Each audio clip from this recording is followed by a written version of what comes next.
যে আমরা এই গোয়ালন্দটাকে একটা ভিন্ন আঙ্গিকে সাজাতে পারি।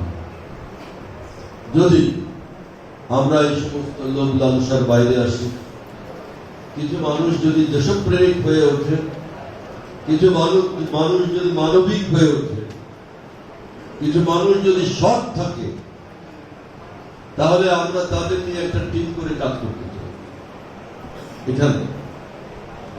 সেই কাজ করলে আমরা এখানে ভালো করতে পারব।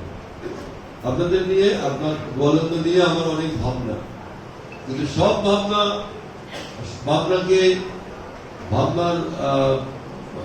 সামনে একটা বড় সমস্যা এসে আমাদের দাঁড়িয়েছে, সেটা হচ্ছে মাদক। যেটা আপনারা বললেন মাদক,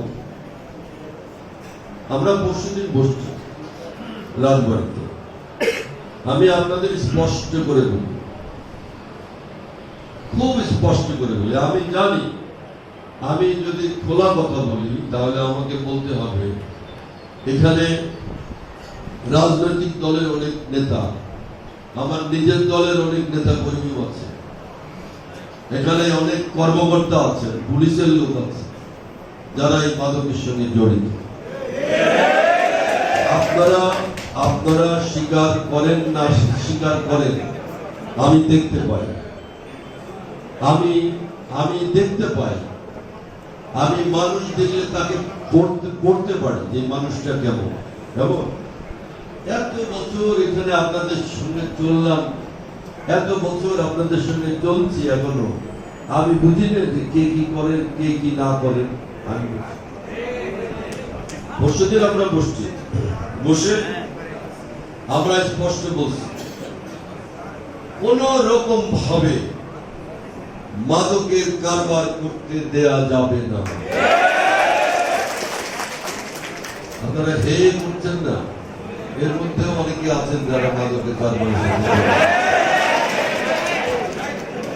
আমরা আমাদের জেলা প্রশাসক মহোদয়, পুলিশ সুপার মহোদয় ওনারা ছিলেন। আমরা আগামী 7 দিন বলে একটা টাইম নিয়েছি এখানে। আপনাদের সার্কেল সাহেব একটা ভালো কথা বলেছেন, ওনার সঙ্গে আমি একমত। সেটা হচ্ছে এই যে মাদক, আমরা পুলিশ দিকে অভিযান করলো আর মাদক চলে গেল, তা কিন্তু হবে না। এটা একটা সামাজিক ব্যাধি। এটা দূর করতে গেলে শুধু পুলিশি অ্যাকশনে হবে না, এখানে রাজনৈতিক কর্মীদের অংশগ্রহণ লাগবে, এখানে সামাজিক প্রতিষ্ঠানগুলোর অংশগ্রহণ লাগবে, এখানে স্কুল, কলেজ, মসজিদ, মাদ্রাসা, মন্দির, সকল শ্রেণীর ব্যবসায়ী, সমস্ত শ্রেণী পেশার মানুষের ইনভলভমেন্ট কিন্তু লাগবে। এটা খুব বড় একটা সমস্যা, মারাত্মক একটা সমস্যা কিন্তু তৈরি হয়েছে। যারা এর সঙ্গে জড়িত আছেন, দয়া করে এখানে যদি কেউ থাকে শুনে রাখেন, আর যদি না থাকেন আমাদের মেসেজটা দয়া করে পৌঁছে দেবেন। আমি আশা করি 7 দিনের মধ্যে তারা এই পেশা থেকে সরে দাঁড়াবেন, এই পেশা থেকে সরে দাঁড়াবেন। আমরা একটা কমিটি করছি, জেলা প্রশাসক মহোদয়ের নেতৃত্বে, পুলিশ সুপার সাহেবের নেতৃত্বে আমরা একটা কমিটি করব। এখানে একটা বড় ধরনের কর্মসূচি কিন্তু আমরা তৈরি করছি।